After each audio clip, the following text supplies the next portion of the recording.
దివంగత మాజీ ప్రధాని ఇందిరాగాంధీ జయంతి సందర్భంగా హైదరాబాద్ నక్లెస్ రోడ్లోని ఇందిరాగాంధీ విగ్రహం దగ్గర నివాళులర్పించారు సీఎం రేవంత్ రెడ్డి.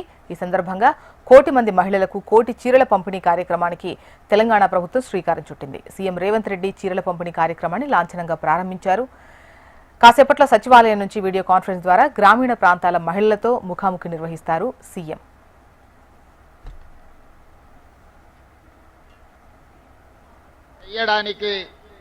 చివరి శ్వాస వరకు ఆఖరి రక్తపు బొట్టు వరకు శ్రీమతి ఇందిరాగాంధీ గారు అవిరాళమైన కృషిని చేయడం జరిగింది.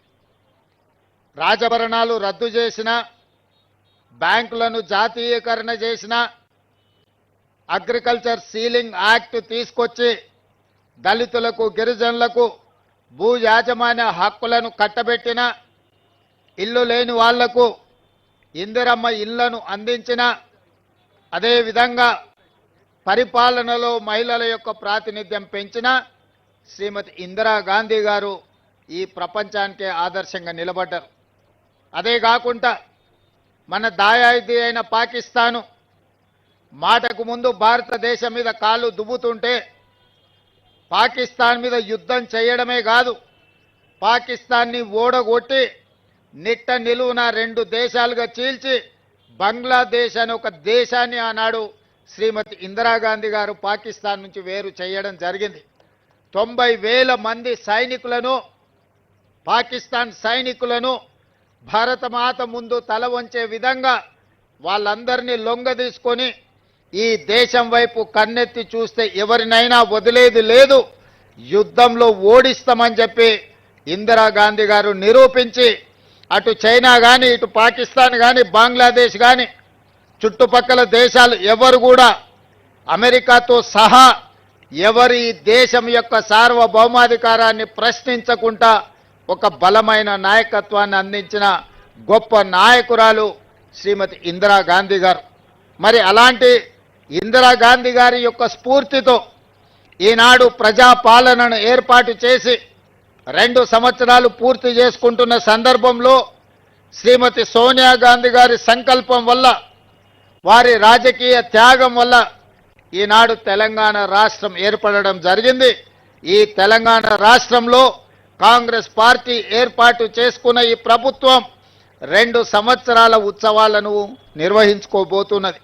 అందుకే ఈనాడు మహిళలకు స్థానిక సంస్థల్లో రిజర్వేషన్లు ఇవ్వడమే కాదు, మహిళలకు సంబంధించి స్వయం సహాయక సంఘాలలో 0 వడ్డీతో సహా ఈనాడు సంఘాలకు పెట్రోల్ బంకులు అందించిన, ఈనాడు సంఘాలకు 27,000 కోట్ల రూపాయల బ్యాంకు రుణాలను అందించిన, ఈనాడు ఆర్టీసీలో మహిళలు ఉచితంగా బస్సు ప్రయాణం చేయడమే కాదు 1000 ఆర్టీసీ బస్సులకు యజమానులను చేసిన, ఈరోజు ప్రతి కార్యక్రమాన్ని అదానీ అంబానీలు ఉత్పత్తి చేసే సోలార్ పవర్ ప్లాంట్లు ఈనాడు మహిళా సంఘాలకు అందించడం ద్వారా వ్యాపారంలో ఆడబిడ్డల్ని రాణింపజేయాలి, ఆర్థికంగా వాళ్లకు వెసులుబాటు కల్పించాలి అని ఈనాడు మన ప్రభుత్వం ప్రయత్నం చేస్తున్నది.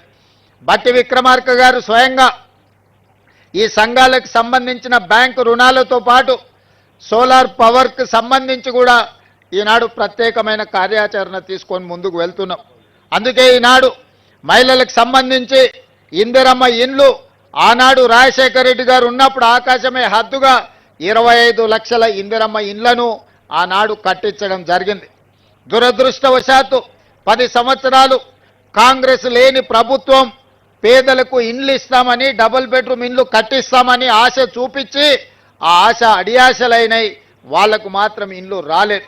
అందుకే మళ్ళీ మన ప్రభుత్వం వచ్చిన ఎంబడే మొదటి విడతగా 4.5 లక్షల ఇండ్లు దాదాపుగా 22,500 కోట్లతోని ఈనాడు మనం ఇండ్లు కట్టిస్తున్నాం.